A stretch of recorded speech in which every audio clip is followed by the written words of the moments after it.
अच्छा, काफ़ी student ALP CBT 1 पास कर जाएंगे, ALP CBT 2 पास कर जाएंगे, साइको देंगे लेकिन फाइनल लिस्ट में बाहर हो जाएंगे। क्या साइको इतना कठिन होता है? आप लोगों के मन में यह सवाल ज़रूर आता होगा।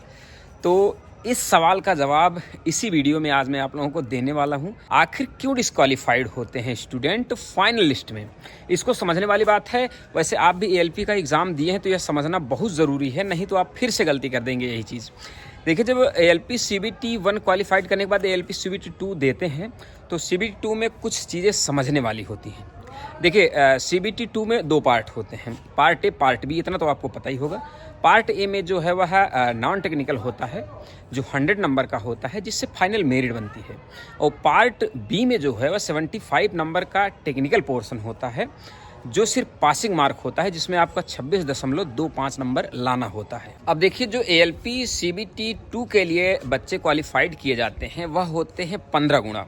जितनी वैकेंसी है उसका 15 गुना लिया जाता है। तो साइको के लिए जो लिए जाते हैं वह 8 गुना लिया जाता है। तो आप समझ सकते हैं कि जैसे ALP CBT 2 क्वालिफाइड करना उतना कठिन नहीं लगता है, लेकिन साइको जब देते हैं फाइनल लिस्ट आती है तो सिर्फ 1 गुना बचते हैं। एक सामान्य तौर पे समझिए, जैसे 10,000 वैकेंसी है तो CBT 2 के लिए जो लिए जाएंगे वह लिए जाएंगे 1.5 लाख स्टूडेंट, और वहीं पर जब साइको के लिए जाएंगे तो 80,000 लिए जाएंगे। तो 80,000 के बाद जब फाइनल लिस्ट निकलती है अर्थात मेडिकल के लिए, तो उस समय सिर्फ 10,000 बचते हैं। तो क्या सभी लोग साइको में ही फेल होते हैं? यदि आपके मन में भी ऐसा सवाल है तो ऐसा नहीं है। साइको में सब फेल नहीं होते, फाइनल लिस्ट में बाहर निकलते हैं। जो CBT 2 का फर्स्ट पार्ट होता है 100 नंबर का, उसी से फाइनल मेरिट बनती है, उसका 70% लिया जाता है और साइको का 30% लिया जाता है, दोनों मिल के मेरिट बनती है। तो यदि आप उसमें नहीं आ रहे हैं तो आप डिस्क्वालीफाइड कर दिए जाते हैं। काफ़ी लोग साइको में भी फेल होते हैं, 5 पार्ट लिया जाता है साइको का, उसमें से यदि आप एक में भी फेल होते हैं तो आप डिस्क्वालीफाइड कर दिए जाते हैं। लेकिन ज़्यादातर ये देखा जाता है कि आप जो है उसी में नहीं आते, मतलब मेरिट में ही नहीं आते, इसलिए आपका सिलेक्शन नहीं होता है। तो आप लोगों को ज़्यादा फोकस किस पे करना है? नॉन टेक्निकल पर।